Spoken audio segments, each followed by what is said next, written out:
ದಕ್ಷಿಣ ಭಾರತದ ಪ್ರಖ್ಯಾತ ನಟಿಯರಲ್ಲಿ ಒಬ್ಬರಾಗಿದ್ದ ಬಿ ಸರೋಜಾದೇವಿ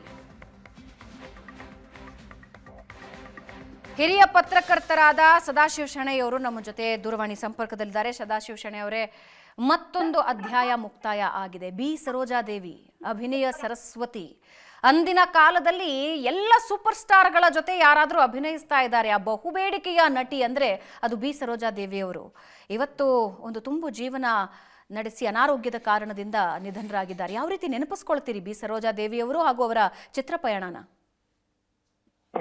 ನೀವು ಹೇಳಿದ ಹಾಗೆ ಅವರು ದಕ್ಷಿಣ ಭಾರತದ ಒಬ್ಬ ಸುಪ್ರಸಿದ್ಧ ನಾಯಕಿ. ಯಾಕಂದ್ರೆ ಆಲ್ಮೋಸ್ಟ್ ಆಲ್ ಆ ಕಾಲದ ದೊಡ್ಡ ದೊಡ್ಡ ಹೀರೋಗಳು, ರಾಜ್ಕುಮಾರ್ ಅವರು ಇರ್ಬೋದು, MGR ಇರ್ಬೋದು, ಶಿವಾಜಿ ಗಣೇಶನ್, ಇವರೆಲ್ಲ ಜೊತೆ ಆಕ್ಟ್ ಮಾಡೋ ಮುಖಾಂತರ ಕನ್ನಡ ಚಿತ್ರರಂಗವನ್ನ ಅವರು ಇನ್ನೊಂದು ಮಟ್ಟಕ್ಕೆ, ಎತ್ತರಕ್ಕೆ ಏರಿಸಿದ ಅಂತ ಹೇಳ್ಬೋದು. ಯಾಕಂದ್ರೆ ಕನ್ನಡದ ನಾಯಕಿ ಅಂತ ಅಲ್ಲೆಲ್ಲ ಪ್ರಚಾರ ಗಿಟ್ಟಿದ್ರು.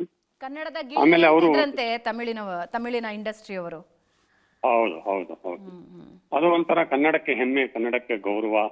ಆಮೇಲೆ ಅಷ್ಟು ಸುದೀರ್ಘ ಕಾಲ ನಾಯಕಿಯಾಗಿ ನಟಿಸಿದ ಒಂದು ದೊಡ್ಡ ಸಾಧನೆ.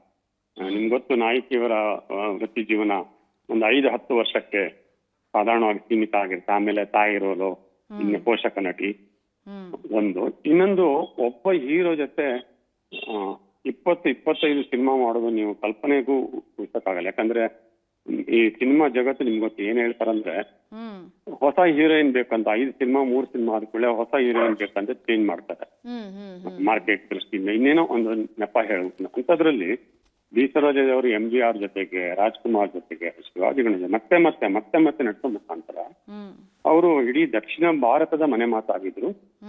ಬರೀ ಕರ್ನಾಟಕಕ್ಕೆ ನಾವು ಅವ್ರನ್ನ ಸೀಮಿತಗೊಳಿಸಿದಷ್ಟು ಸರಿಯಲ್ಲ ಅಂತ ನನ್ನ ಒಂದು ಭಾವ. ಇದರ ಜೊತೆಗೆ ನಾವು ಏನ್ ಹೇಳ್ಬೇಕಂದ್ರೆ, ಅವರು ಚಾರಿಟಿ, ಅವರ ಯಜಮಾನರ ಹೆಸರಲ್ಲಿ ಅವರು ಒಂದಿಷ್ಟು ಚಾರಿಟಿ ಕೆಲಸ ಕೂಡ ಮಾಡಿ ಪ್ರಶಸ್ತಿಗಳನ್ನು ಕೊಡೋದು, ದಾನ ಧರ್ಮ, ಒಂದು ಹಂತ ಅವರು ನಾಯಕಿಯಾಗಿ ಮೆರೆದ ನಂತರ ಅವರು ಸಮಾಜ ಸೇವೆಗಳನ್ನು ಕೂಡ ತೊಡ್ಕೊಂಡ್ರು. ಅಲ್ಲಿ ಕೂಡ ಅವರು ಹಿಂದೆ ಇರ್ತಿದ್ರು. ಅಂದ್ರೆ ನನ್ಗೆ ಇದರಿಂದ ಪ್ರಚಾರ ಸಿಗ್ಬೇಕು, ನಾನು ಇನ್ನೇನೋ ಇದನ್ನು ಮಾಡಿ ಮತ್ತೊಂದು ಹೆಜ್ಜೆ ಮುಂದೆ ಹೋಗ್ಬೇಕು, ಆ ತರದ ವೈಯಕ್ತಿಕ ಆಸೆಗಳು ಅವರಿಗೆ ಯಾರಿಗೂ ಇರ್ಲಿಲ್ಲ. ನನ್ಗೆ ಬಂದ ಮಾಹಿತಿ ಅಂದ್ರೆ, ಇತ್ತೀಚೆಗೆ ಬಂದ ಮಾಹಿತಿ, ಬಹುಶಃ ಈ ವರ್ಷ ಅವರಿಗೆ ದಾದಾ ಸಾಹೇಬ ಫಾಲ್ಕೆ ಪ್ರಶಸ್ತಿ ಸಿಗುವ ಅವಕಾಶನೂ ಇತ್ತು. ಅವರ ಹೆಸರು ಲಿಸ್ಟ್ ಅಲ್ಲಿ ಇತ್ತಂತ ಕೂಡ ಕೇಳ್ಪಟ್ಟಿದೆ. ಪದ್ಮಶ್ರೀ, ಪದ್ಮಭೂಷಣ ಪ್ರಶಸ್ತಿ ಆದ ನಂತರ ಅವರನ್ನ ಎಲ್ಲ ನಮ್ಮ ಕರ್ನಾಟಕದ ನಾಯಕಿಯರೆಲ್ಲ ಪ್ರತಿ ವರ್ಷ ಅವರ ಮನೆಗೆ, ಬರ್ತ್ಡೇಗೆ ಇವರೆಲ್ಲ ಹೋಗಿ ವಿಶ್ ಮಾಡೋದು, ನಾಯಕಿಯರು ಹೋಗಿ ಅವ್ರ ಜೊತೆ ಮಾತಾಡೋದು, ಅವ್ರ ಅನುಭವ ಪಡ್ಕೊಳ್ಳೋದು. ಅಂದ್ರೆ ಅವರು ಎಲ್ಲರ ಪ್ರೀತಿ ಪಾತ್ರಕ್ಕೆ ಒಳಗಾಗಿದ್ರು. ನಮ್ಮ ಕನ್ನಡ ಚಿತ್ರರಂಗದ ಈಗಿನ ಯಾರು ನಾಯಕಿಯರೆಲ್ಲ, ಈಗಿನ ಹಳೆಯವರಲ್ಲಿ ಇದ್ರಲ್ಲ, ಅವರೆಲ್ಲ ಹೇಳ್ತಿದ್ರು ದಾದಾ ಸಾಹೇಬ್ ಫಾಲ್ಕೆ ಪ್ರಶಸ್ತಿ ಈ ವರ್ಷ ಸರೋಜಾ ದೇವಿ ಸಿಗಬಹುದು, ಸಿಗುತ್ತೆ ಅಂತ. ಅಂದ್ರೆ ಅಷ್ಟು ಒಂದು ಉದ್ಯಮದಲ್ಲಿ ಕೂಡ ಎಲ್ಲರ ಪ್ರೀತಿಯನ್ನ ಪಡೆದಿದ್ರು ಅಂತ ಹೇಳಿ. ಒಂದು ಕುಟುಂಬದ ವಾತಾವರಣ ಕೊಡೋರು ಬಿ ಸರೋಜಾದೇವಿಯವರು ಅಂತ ಬಹಳಷ್ಟು ಜನ ಹೇಳ್ಕೊಳ್ತಾರೆ. ಅಂದ್ರೆ ತಮ್ಮ ಮನೆಗೆ ಕರೆಸೋದಾಗ್ಲಿ, ಊಟ ಮಾಡಿಸೋದಾಗ್ಲಿ, ಪ್ರೀತಿಯಿಂದ ಮಾತಾಡ್ಸೋದಾಗ್ಲಿ, ಒಂದು ಕುಟುಂಬದ ಫೀಲ್ ಕೊಡ್ತಾರೆ ಅಂತ. ಇದರ ಜೊತೆಗೆ ಜೀವನದಲ್ಲಿ ಶಿಸ್ತು ಬಹಳ ಇತ್ತು ಅಂತ ಕೇಳ್ಪಟ್ಟಿದ್ದೀನಿ.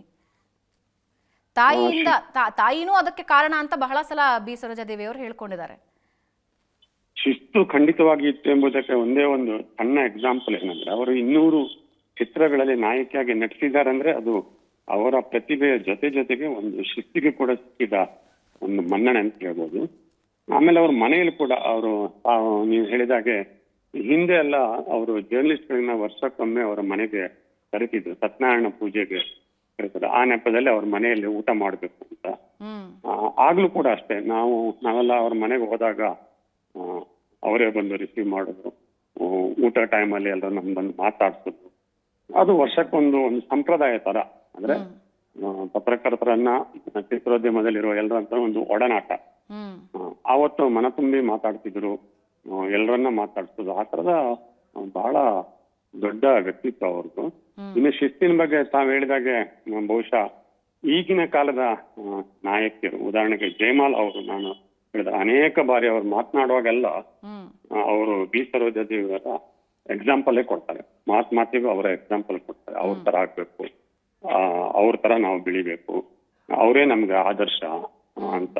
ಬಹುಶಃ ಅದು ಈಗಿನ ತಲೆಮಾರಿಗೆ ಅದನ್ನ ಅವರು ಏನು ಶಿಫ್ಟ್ ಮಾಡ್ಯಾರ ಅಂತ ಹೇಳ್ಬೋದು. ಅವರ ವ್ಯಕ್ತಿತ್ವದ ಕೆಲವು ಎಕ್ಸಾಂಪಲ್ಗಳನ್ನ ಈಗಿನ ನಾಯಕಿಯರು ಅದನ್ನ ಜೀವನದಲ್ಲಿ ಅಳವಡಿಸಿದ್ದಾರೆ ಕೆಲವರು. ಇನ್ ಕೆಲವರು ಅದನ್ನ ಅಳವಡಿಸಬೇಕಾಗಿದೆ, ಅದು ಬೇರೆ ವಿಷಯ. ಬಟ್ ನೀವು ಹೇಳಿದಾಗ ಖಂಡಿತವಾಗಿಯೂ ಪ್ರತಿಭೆಯ ಜೊತೆಗೆ ಶಿಸ್ತು ಬಹಳ ಮುಖ್ಯ. ಅದನ್ನ ಅವರು ಖಂಡಿತವಾಗಿ ರೂಢಿಸ್ಕೊಂಡು ಬಂದಿದ್ದಾರೆ. ಬಹುಶಃ ಅದಕ್ಕೆ ಇನ್ನೊಂದು ಕಾರಣ ನನಗನ್ಸುತ್ತೆ, ಅವ್ರು ಯಾರ ಜೊತೆ ಆಕ್ಟ್ ಮಾಡ್ತಾ ಇದ್ರು. ಒಂದ್ ಕಡೆ ರಾಜ್ಕುಮಾರ್ ಅವ್ರ ಜೊತೆಗೆ, ಅವರು ಮತ್ತೊಂದು ಶಿಸ್ತಿಗೆ ಹೆಸರು. ಹಾಗೆ ನೋಡಕ್ ಹೋದ್ರೆ ದಕ್ಷಿಣ ಭಾರತದಲ್ಲಿ ಅಲ್ಲಿ ಶಿವಾಜಿ ಗಣೇಶನವರು, MGR ಅವರು. ಬಹುಶಃ ಅದು ಖಂಡಿತವಾಗಿ ನೀವು ಯಾರ ಜೊತೆ ಇರ್ತೀರಾ, ಯಾರ ಸಹವಾಸದಲ್ಲಿ ಇರ್ತೀರಾ, ಯಾರ ಸಾಂಗತ್ಯದಲ್ಲಿ ಇರ್ತೀರಾ, ಅದೆಲ್ಲ ಇವ್ರ ಮೇಲೆ ಪ್ರಭಾವ ಬೀರಿದೆ. ಬಹುಶಃ ಅದು ಅವರಿಗೊಂದು ಅವರ ವ್ಯಕ್ತಿತ್ವನ ರೂಪಿಸ್ಕೊಳ್ಳಿಕ್ಕೆ ಅದೊಂದು ಆ ತರದ ಅವಕಾಶ ಅವರಿಗೆ ಸಿಕ್ಕಿದೆ. ಬಹುಶಃ ನಮ್ಮಲ್ಲಿ ಅನೇಕರಿಗೆ ಕರ್ನಾಟಕದ ಗಡಿ ದಾಟಿ ನಮ್ಮ ನಾಯಕಿಯರು ಹೊರಗೆ ಹೋಗಿಲ್ಲ, ಇವಾಗೆಲ್ಲ ಹೋಗಿದ್ದಾರೆ. ಬಟ್ ಆವಾಗ ದಕ್ಷಿಣ ಭಾರತದಲ್ಲೇ ಬಿ ಸರೋಜಾದೇವರು ದೊಡ್ಡ ಹೆಸರು ಮಾಡ್ಯಾರಂದ್ರೆ ಖಂಡಿತವಾಗಿಯೂ ಅಲ್ಲಿಯ ನಾಯಕ ಅಥವಾ ಅಲ್ಲಿಯ ಉದ್ಯಮದ ಶಿಸ್ತನ್ನೆಲ್ಲ ಅವ್ರು ರೂಢಿಸ್ಕೊಂಡು ಬಹಳ, ನೀವು ಹೇಳಿದ್ ನಿಜ, ಬಹಳ ಶಿಸ್ತಿನಿಂದ. ಆಮೇಲೆ ನೋಡಿ, ಅವರು ರಿಟೈರ್ ಆಗಿ ಅಂದ್ರೆ ಹೆಚ್ಚು ಚಿತ್ರಗಳಲ್ಲಿ ಕಾಣಿಸಿಕೊಳ್ಳೋದು ಇಷ್ಟು ವರ್ಷ ಆದ್ರೂ ಕೂಡ ಎಲ್ಲೂ ಯಾವ ರೀತಿಯಲ್ಲೂ ಯಾವುದೇ ಒಂದು ಇದು ಮಾಡಿಲ್ಲ ಅವರು, ವಿವಾದಗಳಲ್ಲಾಗ್ಲಿ ಅಥವಾ ಅನಗತ್ಯ ಮಾತಾಡೋದಾಗ್ಲಿ.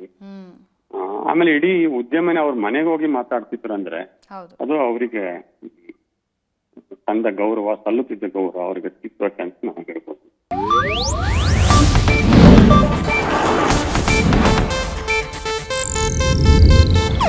ಇದು ಏಷ್ಯಾನೆಟ್ ನ್ಯೂಸ್ ನೆಟ್ವರ್ಕ್ ಪ್ರಸ್ತುತಿ.